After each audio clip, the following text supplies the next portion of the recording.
All right, welcome to the Fatboy FadeAway Sports episode 100. Tyler, we've made it here, August 21st, 2022. We're excited. We've been talking about this episode, 5 weeks ago, kind of knowing it was coming. Hard to believe we've already made it to 100 episodes, 2 years in the books. We'll kind of get into some of our favorite details about our journey here to 100. We'll also obviously get into some of the sports topics from the week, especially Pujols hitting. Is he going to hit 700, Tyler, this year? We'll get into that a little bit. He is. We'll get into that a little bit. We'll get into Shaq Curry a little bit. Shaq calling Curry the best player. Kind of get your thoughts on some of the NBA schedule news. And then we'll also hit on Tyler did some uniform research this week. So we'll touch on some college uniforms this week and kind of go over some of the best and worst we think in the NBA. And we'll wrap it up here with some NFL to finish it off here. And then we'll do some W's and L's of the week. But Tyler, first off, how you doing, my man? Episode 100. Excited. It's a crazy accomplishment. I didn't know we'd get here when we first started this. 2 years and running. In your pink room. Network. What was that? You've come a long way since the pink room. I've come a long ways from laying in my bed doing a podcast, actually getting up, showered, ready to go. It's a lot of fun. I've enjoyed it. It's crazy. I was gonna say, what's one of our? So we'll get into favorite moments. Like kind of one of my favorite moments from talking is just like the stories that came shortly after it. Like, because people are like, "What are you doing? Like, you were recording?" And people you get ripped on me. I just remember your dad like, "I can't watch a podcast if he's laid in the bed. Like, I just can't watch." I don't know why that cracked me up. Like, come from your dad. I had my issues going on back then. I know, but it was more just like the way your dad would say that. Like, your father should say that about your son if he's ripping on him about it. I refuse if he's doing that. If he's not making his bed, I'm not doing that. So, he's an honest man. He's an honest man. But yeah, we got here. Obviously, we got here with a lot of help. It started with us. Yeah. COVID. We started down with the breakdowns of it, like kind of individual playoff games. Started there. Kind of worked our way. Do you remember the first one? Yes, I do. The Kings. Well, the first one we put on YouTube was Kings Lakers, but I think the first one we kind of practiced. Oh, yeah. That was the first one I think we practiced. That was Kings Lakers or something like that. Yeah. But yes, it was Houston, LA was our first one on there for sure. A couple long way. Had some good. Starting out with, I always, when I was looking back at the old ones, kind of just thinking back on some of the things, I noticed my background.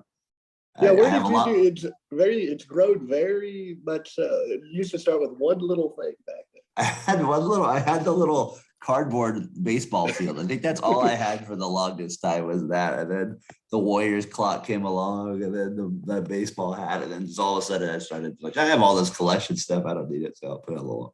All right, so give me some of your favorite moments on the podcast a little bit here, episode 100. One of my was our Blake Griffin argument, where it got a little heated, a little excited. It was just fun banter about a player we both really don't like. You think more fondly of him than I, but yeah, that was one of my favorite moments. That's my favorite part about podcasts. Just talking sports with people's opinion you respect and you can disagree with, but you can still like have a little argument and it gets a little testy. But at the end of the day, you're my brother, so it is what it is. Yeah, that was one of my favorite moments. I had that one. I had also the Katrina interview I did with when I talked to DA about his whole interview, and then we talked about Katrina. I thought that was kind of a good, not a favorite moment, obviously story, but just kind of getting his insight on that, kind of the way he did the story there. That was kind of cool. Hearing the way he talked about it and the way he was able to kind of relate it. That was kind of just one of those moments that stood out to me in doing the podcast here with it. And then also I have struggled with names. I mean, I learned that I just cannot pronounce names very well. That's something that has not changed very much over the 2 years. It could be Todd, and I just call you Tad once in a while. I don't know what it is. I just struggle with names once in a while. Give him a Russian name, it'll be fiddling with it for a week. Oh gosh, it would take a couple of years to get that one. What do you think? So I was thinking, like, also with the podcast, we've talked about challenges many times with it. I think the challenge we've talked about is family. That the time it takes to actually be good. Like, that's the thing, is I actually respect like those people that like anybody that does it like with any technology, with any videos, I'm impressed. Yeah, To be honest, like that's challenging with like, especially with the time on your hand. Like, I don't know, like it's just tough when you work 8-hour jobs and you do like a few extra stuff too. So that's the biggest challenge I realized. I thought it would be a little easier in some regards, like to get it out and like, oh, just it will be there and put it on a link. It's not that simple. no, the whole like Twitter part of it, and Oh just yeah, I didn't talk about getting that. people to view your stuff. It's very challenging, and we've gotten better as like John.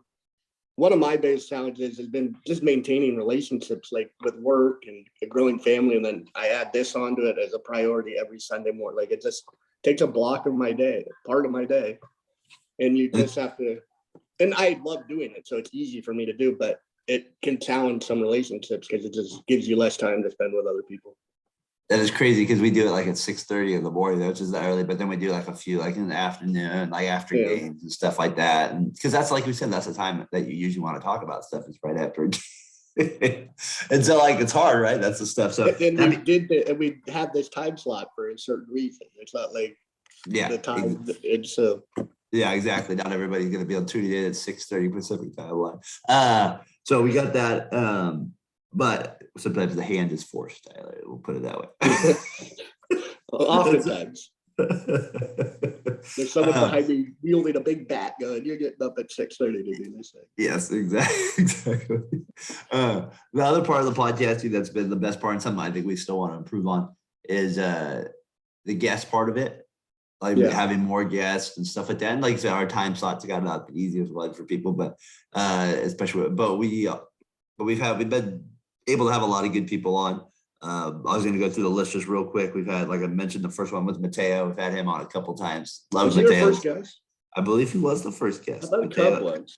No, Cub was not. Amanda, also known as Cub, second there, or at least maybe not in any order there here. I think Amanda was second. There we had Greg, your dad, on. Brian Montanez, always a favorite one of mine on there. Adam, we had him on one time as well. That shout out Adam. Brian Johnson had him on a few times, and had Shark, Savage, and then of course our co-host. Hopefully we'll get him back on here in a few weeks when things settle down from here. Casey, big part of the podcast. Obviously, we couldn't have got to 100, Tyler, without him. So we need to shout my brother out for sure. We love you, Case, but we want him to be focused and get ready to go with that stuff. And that's what he thinks too. So I talked to him yesterday. So he's got stuff going on there. He's looking to come back on a little bit more. So hopefully with things now starting to settle down with him with work a little bit and some of the stuff there, he can kind of jump back on. But obviously he was a big part of the show and us getting to 100. So gotta shout out my brother for sure. Yeah, shout out Casey. He was just as instrumental in the beginning as maybe you might be a little above both of us, but just as instrumental. It was 1/3 of the thing, still a big part of it. Well, like you mentioned there. Yep. And like you mentioned, there were some episodes you couldn't make it, so he hopped on, and if not, it would have just been poor old Leo. So it was good. So anyway, episode 100 in the books here, people. We're going to get started on it right now. But again, big thanks to everybody with it. We're just kind of crazy, just the journey. It's kind of took to get here a little bit, and looking forward, excited now with new things, with jumping on with Variety Sports Network, kind of talking with those guys, doing the 7th inning stretch, and kind of some of the opportunities we'll have on there with doing some live shows here during football. We can have anybody on, and looking forward to that. And so we have a new show brewing, I've heard as well. Yeah, we do. Possibly a little NFL show coming here on Sunday nights. Hopefully doing a little live edition. And keep a lookout for that. You might be asked to join us. All right, let's get into the podcast here, Fatboy FadeAway Sports Podcast. Some of the sports things, let's hit it kind of like last week a little bit. I like the way we did that. We'll kind of go topic to topic a little bit here. I might keep it in the same sport. I might mix it up a little bit. So just stay with me a little bit. Right now, there's just, until football starts, I feel like it's not enough time just to focus on one thing. So I want to hit a few different topics here on the podcast. All right. So yesterday I was thinking before Albert Pujols, 690 home runs, he's 10 away. Well, let's talk about it. Let's see him almost at 700. And then he goes on to hit 2 home runs yesterday. So now he's at 692, 8 away. I feel like, obviously the reason I want to talk about him is not very many people have ever got to 700. 3 ever? So, A-Rod got to 696. That's kind of a tough number. But MLB's like, no, you're not going to say. But Pujols, A, will he get to 700 by the end of the year? And is he the best hitter? Let's not say player, hitter since Bonds. I don't think he'll get to 700 this year. 8, still quite a few, but he could. He's on fire. The last month he's been great. As far as best hitter, I can't think of a better hitter. Cabrera is up there, but if you look at the numbers, Pujols is dwarf. It's really not that close to me. A-Rod's great, but he had the cheating scandal. Pujols hasn't had to go through any of that. So yeah, but it goes Bonds, and then after that, it would be, as far as eras, next era would be Pujols to me. Pujols right now, just give people perspective, over the last 14 days has 7 runs, 6 home runs, 13 RBIs, was batting .538. So he's on absolute fire right now. He's making a push to 700. He almost feels like he is. Yeah, it's like rushing left-handers.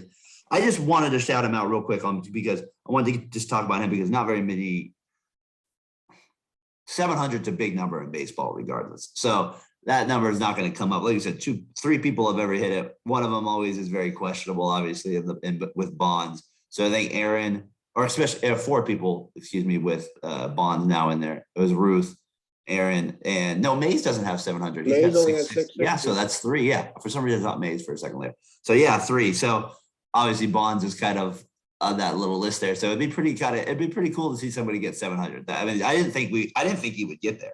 So no, I didn't think this year for sure not.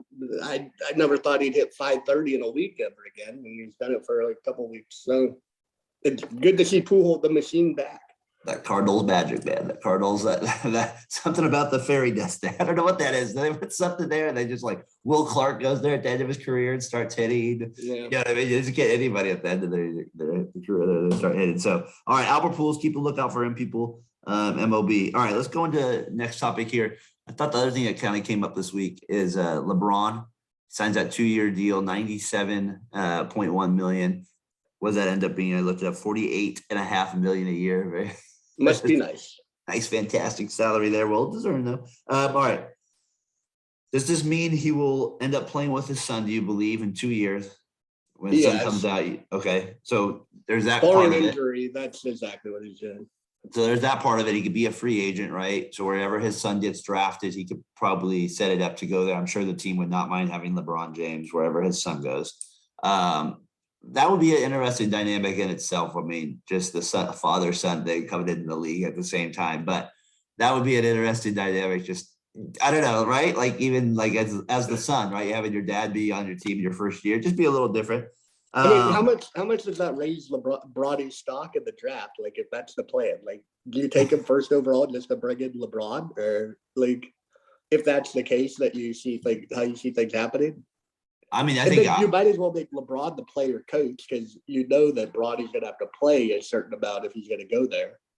Well, that's going to kind of lead to my next point was how long do you think he can play in the NBA, LeBron? And if you're getting him at 41, like Savage, I saw he wrote something, he thought 45, and I was like, it's kind of the number I'm at too. Like, I think I'm almost want to be like 47, but who cares? 45 is kind of like the number. I really think he could legitimately be an NBA player until 45. I mean, was he 39 this year? I don't see, unless he gets hurt, I could see him being a productive player for 6 more years. But I say, I mean, didn't John Sally hang on for a few years? I mean, if he wants to play with his son and at least be like competent NBA player, I'm sure he could be on a play if he wants to. I'm sure a team would have him. So yeah, I don't think it moves his stock to number 1 overall on a pick or something like that, unless he's in that conversation. We'll see how he does the next 2 years.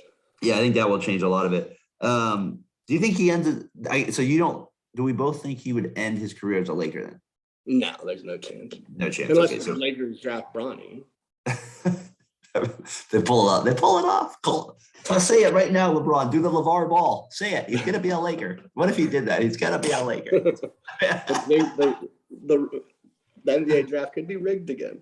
Oh gosh, that'd be terrible. All right. So another thing here I wanted to get into this week, Gasol is getting his jersey retired. I saw that the Lakers as well. Also played for the Grizzlies, a big part of his career, finished up with, I don't know what team he finished with, but I know he played with the Spurs and Bulls there kind of at the end of his career. What do you think about Gasol? I always feel like he's one of the more underrated players in the NBA. Pau Gasol, that is. I know he's a six-time All-Star. He feels like he's almost even more than that a little bit. If you look at his numbers over the years, he played in not the most scoring era of basketball there for a little bit. And he almost put up 20 points a season. He did do it a few times with the Lakers.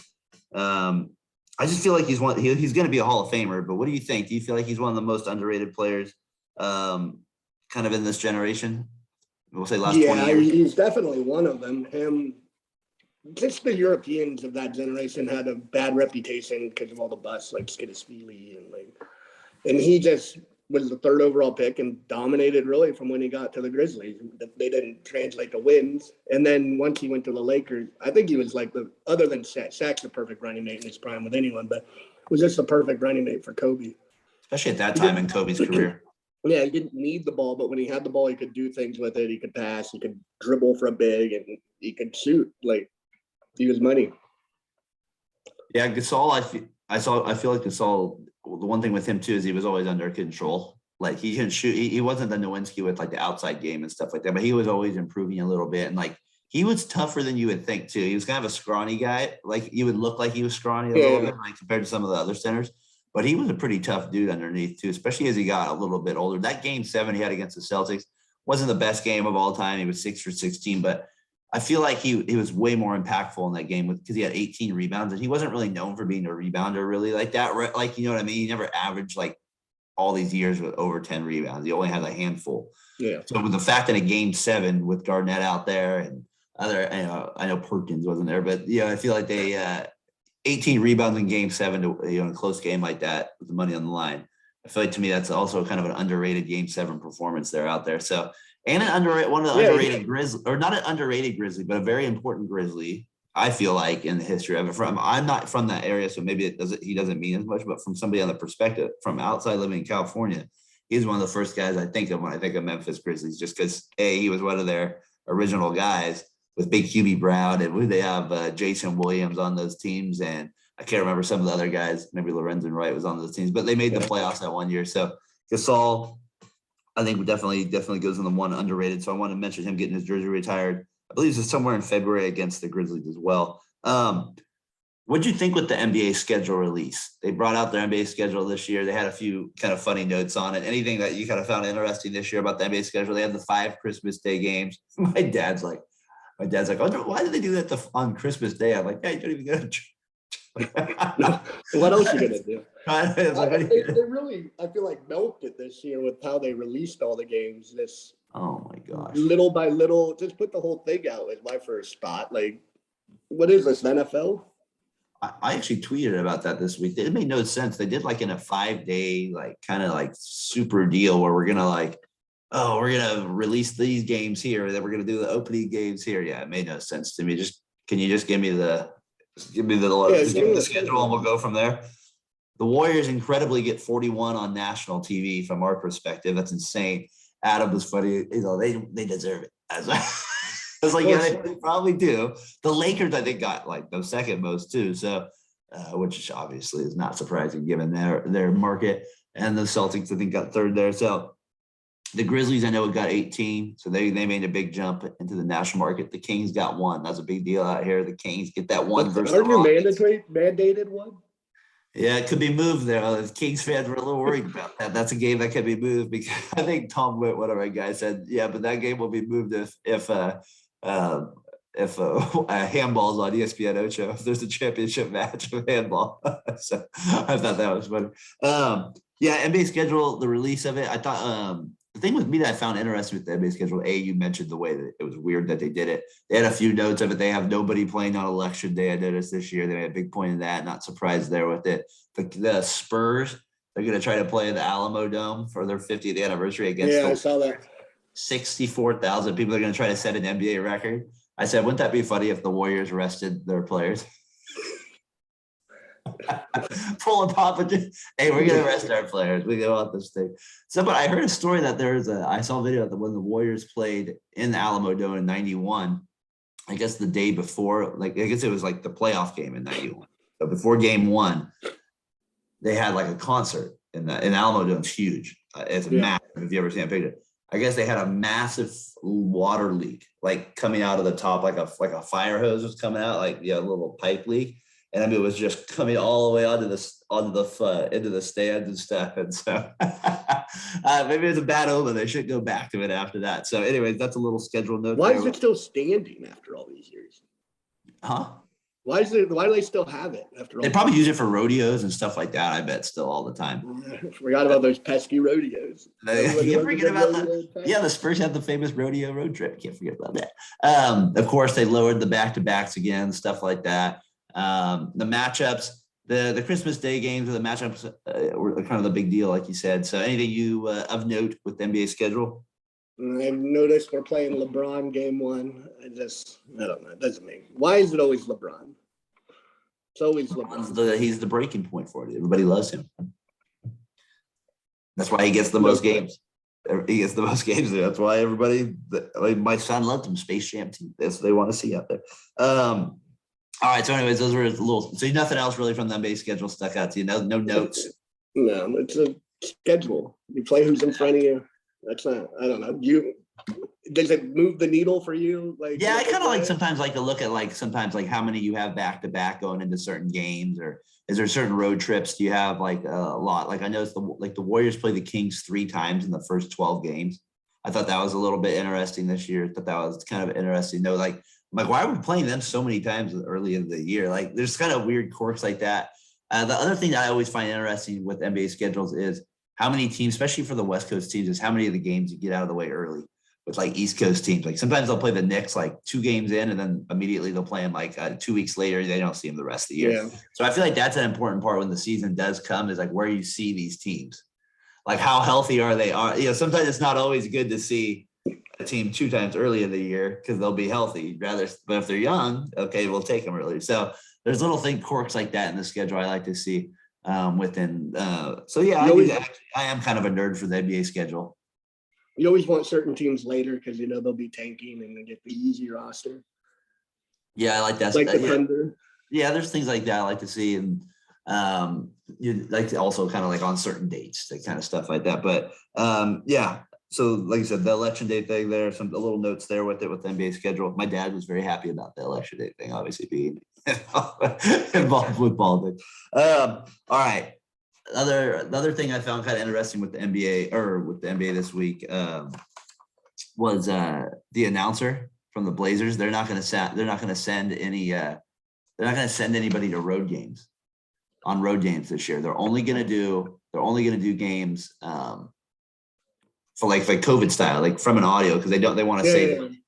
So remotely, they're going to save money by watching the game in their studio and recording it there, whatever you call it, doing the play-by-play in somewhere in Portland, watching the Blazers play. To me, that's a pretty cheap move. And I guess from what I saw, they might try that in some other lower colleges as well, to say as a cutting cost move. But I was like, man, the Blazers spent $55 million on Lillard. They can't pay the guy to call his games. I don't know. It just seems a little weird to me. So I thought that was kind of they got to cut costs somewhere. It doesn't bother. I mean, the NBA TV has been doing that for a little while now with having the studio guys call games at times.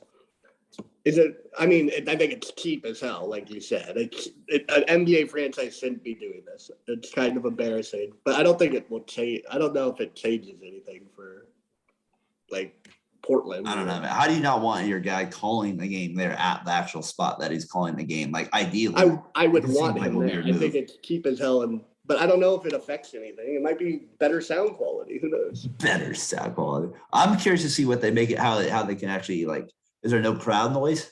Is he just in a room? That's right. I don't know. Is he just in a room saying something? I mean, especially for the radio style. I mean, how the heck are you going to do that? Oh, here he goes. There he goes. What a play. The camera angle wasn't on the play. It kind of reminds me of those old videos you see with baseball in 1940. And there it goes. Home run over the fence. I think that's how they'll have to end up doing it in the future. Anyways, I thought that was a cheap move. Blazers to be that probably should be my L of the week for going forward here. But I thought that's just a bad move. I feel like on your part. Hopefully it doesn't set a tone for other things there. Or we might be out on the podcasting game soon. The announcers are going down. Money. All All right. Before we move on to college football and uniforms here, because I want to get your thought on that, because I know you did a little research on it. It's interesting to get your thoughts on it. Just wanted to shout out Row One Brand, who's sponsoring us along with Variety Sports Network, the show we're currently working with now. And check out their stuff, Row One Brand. We talked about it a little bit last week. I went on their site. They got good stuff. I know with college football starting up, I was looking at that stuff just because college football is starting. And so basically what their website is, they're going to sell vintage apparel, art, and they can do it with like gifts. They can do canvases, paintings, whatever with it. Pretty much beautiful stuff. Anything you can kind of think of, they'll basically make it. I was looking at the college football stuff, looking at Cal's, their old logos. Stanford's old logos are weird to me, so I didn't look at those. A little native. Yeah, I'm not a big Stanford one. Still very nice quality. Nothing real wham-red. Just I don't like the logo Stanford. Very good stitching. Yeah, but with that said, I did like some of the going through the old ones, especially like kind of the old jerseys. We'll talk about in a little bit here, Tyler. You probably have Penn State mentioned somewhere in there. They got some nice stuff on there as well. Again, check them out. If you use the Variety Sports code here, VSP15, that will save you 15% on any apparel there. They also have a giveaway going on. You can sign up on Variety Sports Network. They're giving a t-shirt. You can win a free t-shirt there. Quick little document to fill out there. That ends on August 27th. So yeah, go to Variety Sports, check that out. And again, Rowan Brand, go check it out. They got good apparel there. Especially with, like I said, any college sports team, especially with college football starting, they got some good stuff on there, or maybe some old baseball stuff if you like that as well, Tyler. With your Giant stuff, you need a little good luck charm going. You might need to pick. There's some great stuff over at Row One. You gotta get some Giants gear there. Did you give the passcode? I did give them the passcode. Yeah, use the VSP 15, save 15% there. So yeah, Row One Brand, thanks for sponsoring us over there over here at Fatboy FadeAway. And yeah, go check them out over there. So Tyler, as we're talking about apparel and things there that you can buy, we were talking. Wow, what a transition! It is, and that's why I thought. That's why I get paid the big bucks. That's why you give me the big money here. So all right, college football apparel, uniforms. You know, we always like talking about that stuff here. I always feel like it's kind of with college football, it's even crazier more than ever, right? Like colleges are putting out anything. They'll try a different color. They're putting out cleats. They're going anything with it. So give me some of the uniforms that you like this year. The uniforms I like, they're all the traditional ones. What I've come across is I hate the color yellow paired with anything but black. This is what my worst is mostly consistent of. But my top 5 for best jerseys, I got the Iowa Hawkeyes with the black top, and they have yellow, obviously. Yeah. Number 4 is the Florida Gators with the blue top, white pants, orange helmet with the gator. Number 3 is Ohio State with the red jersey, silver pants with the Buckeye things on the side of the helmet. Not the special like black helmet or anything, just the normal one. And then I like Auburn's blue top, white pants. And the number 1 is just Penn State's blue top, white pants, white helmet. Under the lights, it just is a perfect jersey. You've always liked that one, though. It's like I feel like you weren't gonna change that. That's like something you've always liked. Like I have always liked it. I don't know why. It's so simple and like it's just the perfect jersey. That's the most popular color, I think. That color they have. Maybe like dark blue. It's kind of a clean look, that color. My honorable mention one is Ole Miss's powder blues. Those are pretty sweet. I kind of like the Notre Dame green ones too a little bit when they go like to those old school green ones. What do you think of USC? You don't like USC's a little bit? They were on my most overrated because they're always on top like 10 lists, and I don't like yellow unless it's paired with. So no yellow at all. So screw you though. Grenades and the Warriors, we got yellow. Well, yellow green's okay, but I don't like the Warriors jerseys. What do you give me some of the ones you don't like? San Jose State's yellow tops. Everything yellow. West Virginia's yellow tops. I'm gonna not a negative shout out to Memphis. They're blue like tiger like stripes down the side, just hideous. Princeton has some. Oh God, go look up their black and orange ones. They're hideous. Giants colors. I'm not afraid to hate on certain colors. If you got an ugly jersey, you got an ugly jersey. And then Maryland, they had with they got some bad ones, yeah. Just pathetic. I never liked Illinois. I always thought they had weird color. I don't know what Illinois, like every time I saw them or Syracuse. Pretty hideous. Them or Syracuse, they were just the way they blocked it. I don't know what they were. Those were always terrible to me. I kind of like Clemson's all purple. I kind of like when they go all purple or all orange. They'll go like, not with the helmet, but they'll do like unis like that. Michigan. They remind me of Santa Rosa High School when they do that. Yeah, I like Michigan's yellow. That's not a bad one. Michigan's yellow. Yeah, I like the little helmet there. I have my overrated jerseys are USC, Tennessee, all of Oregon's. They all. I mean, they had come out with some good ones, but for the most part, not for me. And then Michigan. Yeah, no, I hear you on you know what I kind of have always liked, and I think you'll probably agree, is I've always liked Florida State's a little bit. I don't know what. Florida State's always kind of a clean look for me. And the new one I like is Cincinnati's. Like they're all black ones that they go with the little black. Just all their black uniforms. Yeah. Like anything like that, I'm usually a big fan of. So yeah, that's a fun thing with uniform. That's why college football does it though. That's why they create all these uniforms though. It's like for games and it's for money, right? That's why they don't just keep the same uniform year by year. You get all these, yeah. Hey, you want to come to our school? Try this, get this new uniform here. We'll try this on. So that's all part of the deal there. All right, good stuff there. All right, let's take a quick little break. We'll be right back. Finish it off with Bonanza Part 2. Finish it with some NFL topics here and our loser of the week. We'll be right back. We're back here, episode 100, Fatboy FadeAway Sports Podcast here. Tyler, let's get right back into it here. Hey, is Tom Brady the Masked Singer? That's the big thing. He's not at training camp. There's a rumor going around that he's on that show hiding up as a mascot. I just could not see Tom Brady ever singing. I don't see that man dancing, so I don't think I would be shocked. That's the big news out of training camp so far. I was thinking about NFL stories this week. Nothing really going on outside of Watson getting the 11 games suspension, making the NFL kind of, I guess, feel a little bit better about it. Whatever. Watson doing his thing. Make themselves feel better about it by doing that. Yeah, me and you haven't spent much time talking about the Watson thing because it kind of just feels like, I feel like enough people talk about it as well that are more educated on it than me and you. I think me and you just are so simple about it. Like it's pretty cut and dry, right? You don't usually go to, you don't usually go over to 20 people for massages. You know what I mean? So like there's a little oddness there. I do agree with Tuke on Let's Be Real though. He makes a good point. I feel like, and check their podcast out as well. He really drives home the point that the Texans need to be held more accountable. So I do agree with him on that part of it. Like the Texans are kind of getting a little bit of a pass with it in the sense of like, they kind of just threw it off a little bit on to the Browns. Not that the Browns shouldn't be responsible either. But what I'm just saying is a lot of this happened under the Texans' watch.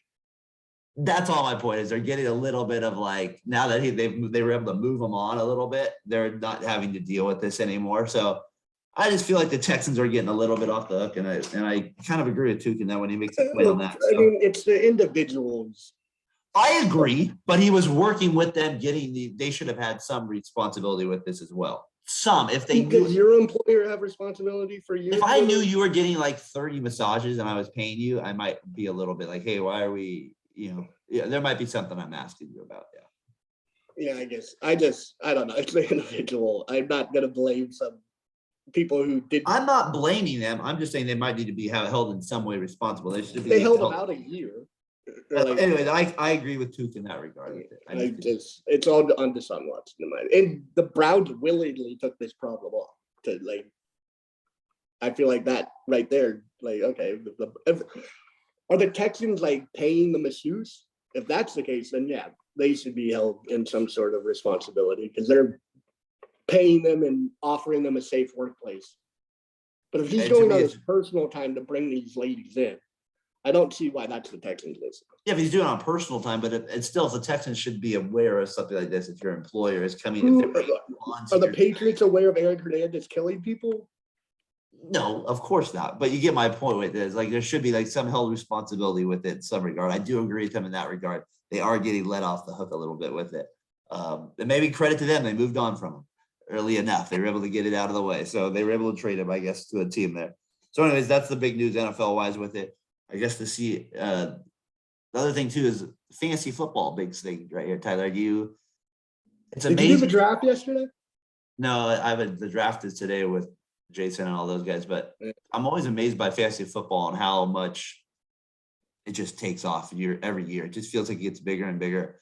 I'm not diehard like that at all, like with fantasy football. I mean, I like playing it, but like I can't do over like 8 leagues or something crazy. No, hell no. Like, I mean, 2 is enough for me almost to do well. It just always amazes me fantasy football this time of year, like how people will go to like, I mean, I guess I don't know how I feel about it. Like, would you want to be invited to one of those drafts where you go to like a room of 150 people and you guys or would you feel too nerdy about it? I'm good off my 1 league and 2 leagues this year. I don't need more than that. I'm not that. I'm like playing against myself at certain times because I have a guy on this team playing, and then they have it's too discombobulated for me. Give me like 2 teams. Yeah. And the dynasty league part of it, but I always find it funny when people go to these expos. Like they go to these big things to do like a draft and stuff like that. Yeah, and I'm always like, man, I don't know if I could do that. But anyways, to each their own with it. Fantasy football coming around this time of year. Got the draft today, so we'll see what happens there. But I always just get a kick out of just fantasy football, just how it takes on a life of its own this time of year. Man, it really helped football. It's huge. It really helped football grow, though. What do you think about? I was thinking about this topic this week when it was coming up was memorabilia, and the reason I was thinking about memorabilia is some card I saw got sold for like $100,000. That wasn't like this card I even thought of, and so it made me think about what's like some sports memorabilia that maybe isn't part of like an obvious sports play. I guess like so if I think of an obvious sports play, I think like Michael Jordan's final shot to beat the Jazz, like that jersey or that ball, like, not something like that, like something a little bit maybe offbeat that happened or something like that. Like maybe the shoe that kicked Steven Adams in the balls or something like that. Like you would like be some weird memorabilia that you would think like that nobody else would have that just kind of stands out a little bit in that way. Do you have anything that, do you have anything that might stand out? Steve Nash's bandage when his head got split open against Steve Nash. Oh, Steve Nash. Gotcha. When he got his head split open against the Spurs, put that bandage in a little lock jar, and that'd be pretty cool to have. As long as his blood is okay. You got anything else? Yeah, you mentioned it in our notes. The Russ Ortiz ball I'd like to burn in 2002 when Dusty gave Russ the ball after a marvelous performance, and they go on to blow the game in the series. I'd like to burn that ball. I heard on an interview somewhere with him that he said it's somewhere in his garage, but he has no idea. He doesn't really care. Yeah. Good spot for it. He said he doesn't really care. I got a couple other ones. It's maybe a bigger play, but I don't think it's like huge. Is the bat that Jose Bautista flipped. I always think that's kind of a good one right there to have. I also like I would want the jersey that Mike Dunleavy tossed into the crowd when he got pissed that one time on the Warriors. I feel like that's a jersey I'd want. That's a rarity I saw from him. So I would take that one for sure. I also would want the glove that Jorge Posada tagged Giambi with, like something like weird, like some odd one like that. Like just the glove there. And then I was thinking about an even better one this morning is that I'd want the wheelchair that Paul Pierce was wheeled back in. Yes, back then. That's a piece of memorabilia I'd want.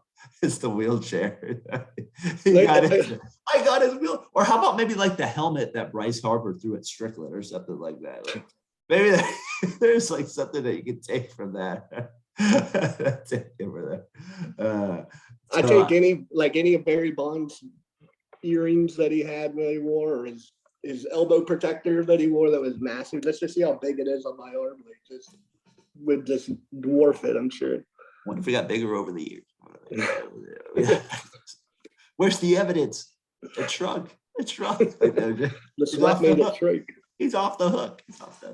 He's clear. If it don't fit, you best acquit. He's innocent. The armband doesn't fit. The armband does not fit.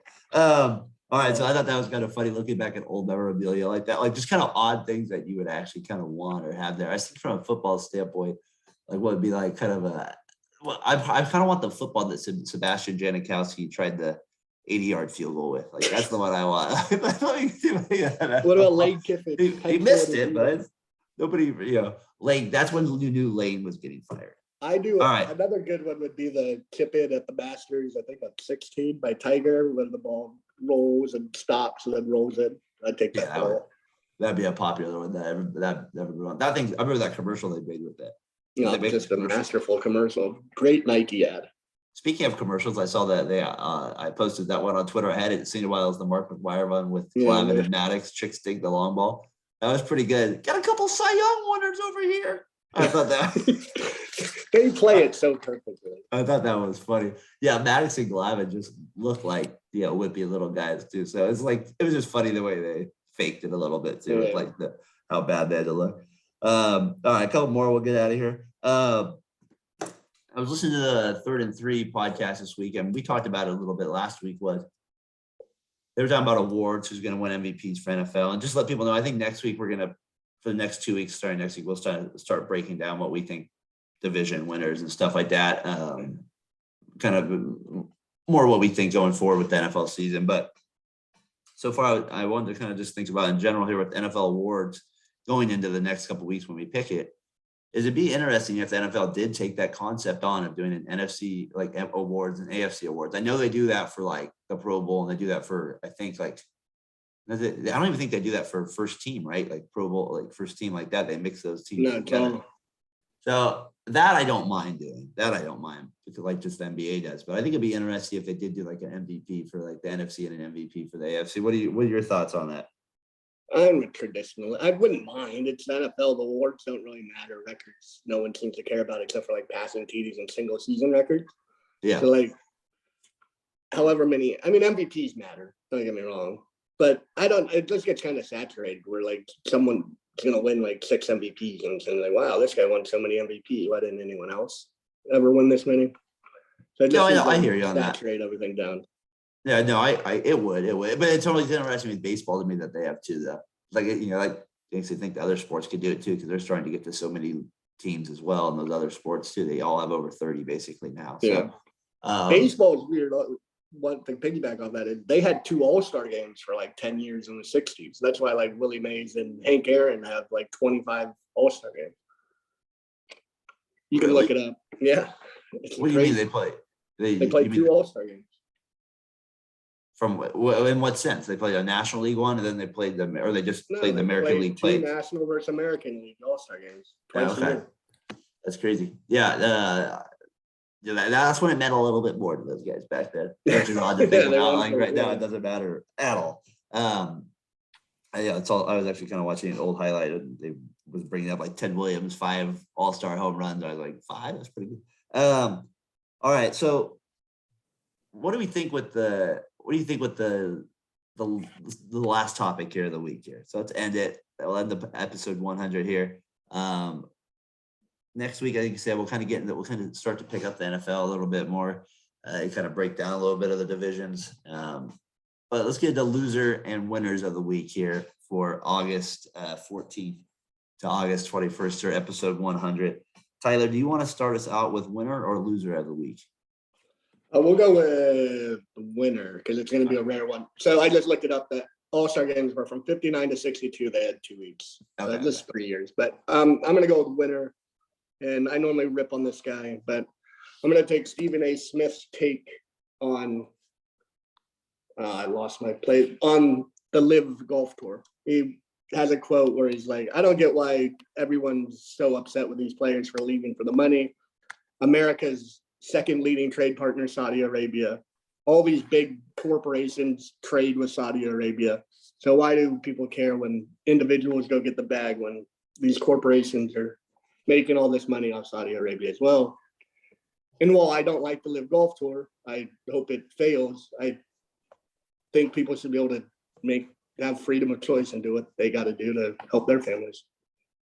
I think with the corporation, there's no face on it, right? So like people don't, you see the individual face of these people leaving for money. They don't see the big corporation of it. And a lot of us are part of it. A lot of people are part of these big corporations. That's a good one. Winner of the week, good take by Stephen A. Here's a list of some brand or companies: General Electric, AT&T, Halliburton, Pfizer, who was handing out shots for free for certain things. And yeah, it's just, Yeah. they're a huge trading partner with everyone in America, but everyone's in an uproar because these individuals want to make more money. Yeah, no, that's a good one this week. Good winner of the week. There's Stephen A, a rare one for Tyler. Maybe the only time he might be a winner of the week. First time for sure. Let's see a little love there. I know nothing about UFC, really. I know much, but I know somebody got knocked out last night that doesn't usually get knocked out. I saw Usman get knocked out. So anybody that's a UFC fan, I had to at least throw it out there. Mr. Edwards, it looked like. I don't know much about him. I'm not going to pretend like I do, but I do know when I see a left-handed kick to the face and you get knocked out, I can be impressed with that. Immediately. If anybody saw that, that is why fighting is a different game. And that's the thing with UFC I always find different too. So a winner of the week for Edwards knocking out, I thought was the guy that was never going to lose again. The guy looked like a machine for just the last, what did you say, 10 fights, right? He was winning that fight too. He just couldn't get knocked out in the 5th round. And that's what's weird about fighting, right? Like, it's just, we always hear about the one punch. And I'll be sitting there watching, I'll be like, no, it never happens. It never happens. It never happens. The one punch. Well, this is the one time, the one kick got you. And he got a baseball bat of a leg right to the tip. Ooh, gosh, he got crushed. What a crazy sport. Also, I thought it was funny. Our guy from the far end of the bench, he tweeted this morning. He's like, I guess he's on the East Coast right now. He said, this is why I hate the Eastern time zone. He couldn't stay up late enough to watch it.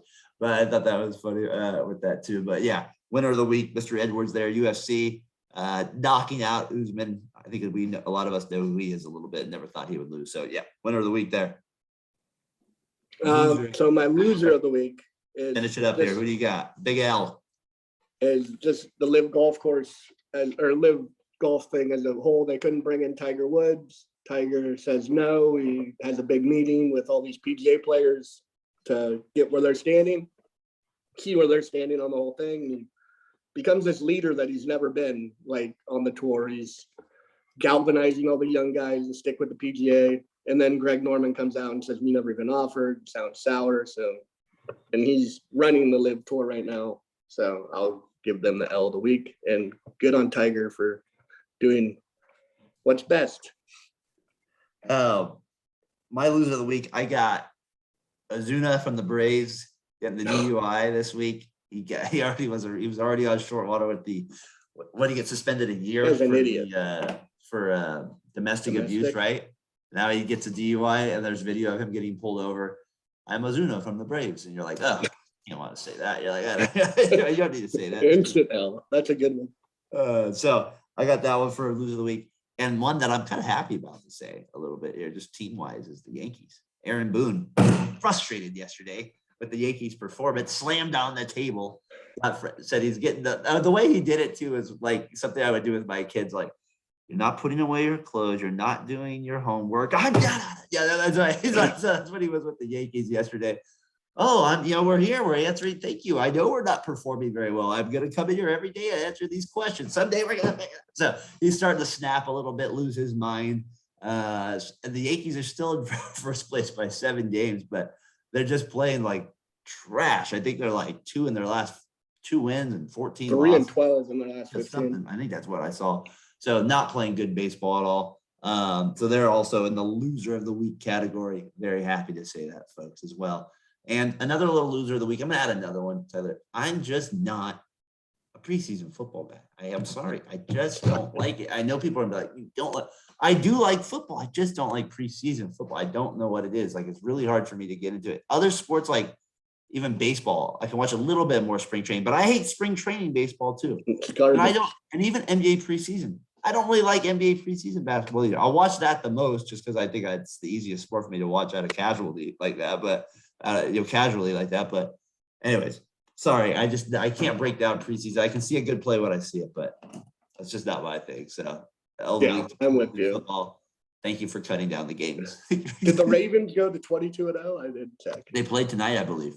Oh, big game. 20. Can they move to 22? I told you, it's a primetime game. They moved it to primetime on Fox. They're really advertising it now. We brought it up last week. Like, we got to bring this to primetime. They got to get it 22 in a row. Maybe I should put money on it. I feel like I should. I feel like I should put money on the other team. Just so that they got to lose at some point. That would be winner of the week next week if they pull that out. They go undefeated again this preseason. Unreal. All right, so next week we're gonna get heavy on a little bit heavier more on football. 2 weeks away, we'll start breaking down the conferences a little bit here, making some predictions on the season MVPs. Like in the meantime, enjoying some of the other podcasts out there that are breaking it down. Again, thanks for Variety Sports Network. Check out some of the things out on there, all the other good shows. Appreciate doing them, letting us join on with them. We're going to be doing some big things with them, like we said, NFL Network wise, starting in a couple weeks here, Sunday night. So that'll be fun. So yeah. Yep. There's a new podcast out, Three Hardaway, I believe it's called, with CD, Savage, and Tev. It's good stuff. It's basketball related. Did you check it out? Let's go check it out. Did you look it up? What? Were you able to watch the first one at all? Yeah, it was really good. Yeah, those guys are always good.